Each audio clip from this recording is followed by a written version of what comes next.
অবশেষে সব বাধা পেরিয়ে স্বপ্নের মসজিদ নির্মাণ করতে সক্ষম হলেন দক্ষিণ কোরিয়ার জনপ্রিয় ইউটিউবার দাউদ কিম। এই মসজিদ তৈরি করতে গিয়ে নানা ধরনের বাধার মুখে পড়তে হয় তাকে। বিশেষ করে তীব্র বিরোধিতা করেন স্থানীয় বাসিন্দারা। তারপরও দমে যাননি দাউদ কিম। শেষ পর্যন্ত নিজের ব্যক্তিগত ইনস্টাগ্রাম হ্যান্ডেলে দেয়া এক পোস্টে জানান মসজিদ নির্মাণ শেষের কথা।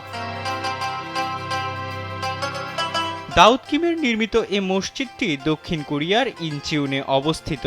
ইনস্টাগ্রামে পোস্ট করা ভিডিওতে তিনি ইয়ংজং দ্বীপে মসজিদ নির্মাণের বিভিন্ন পর্যায় দেখানোর পাশাপাশি সাহায্যকারী দলের সঙ্গে পরিচয় করিয়ে দেন। সেই পোস্টের ক্যাপশনে দাউদ কিম লিখেন, আলহামদুলিল্লাহ, আমি অবশেষে এটি করতে পেরেছি। আপনাদের সাহায্যে আমি আল্লাহর একটি ঘর নির্মাণ করতে পেরেছি। আমি জানি অনেকেই ব্যাপারটি নিয়ে কৌতূহলী ছিলেন, কিন্তু আমি কখনো মসজিদ নির্মাণের স্বপ্ন থেকে আমাকে ফিরিয়ে নেব না। সবাইকে ধন্যবাদ। ওই সময় ওই পোস্টে তার অনুসারীদের কেউ যদি তাকে কোনোভাবে সাহায্য করতে চান তাহলে তাকে স্বেচ্ছায় সহায়তা প্রদানের অনুরোধ জানান এই ইউটিউবার। জানা গেছে মসজিদ নির্মাণের এই যাত্রায় নানা ধরনের চ্যালেঞ্জের সম্মুখীন হয়েছেন দাউদ কিম।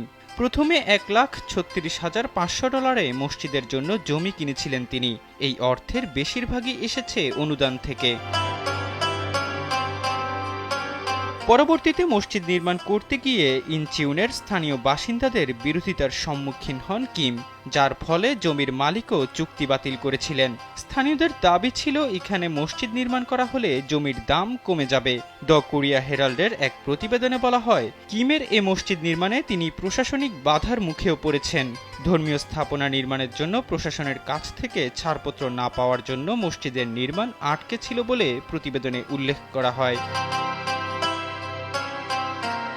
2019 সালে ইসলাম ধর্মে ধর্মান্তরিত হন দাউদ কিম।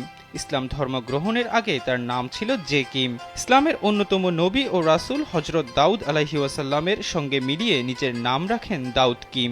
নিজের ইসলাম গ্রহণের সেই মুহূর্তটির একটি ভিডিও আপলোড করেছিলেন নিজস্ব ইউটিউব চ্যানেলে।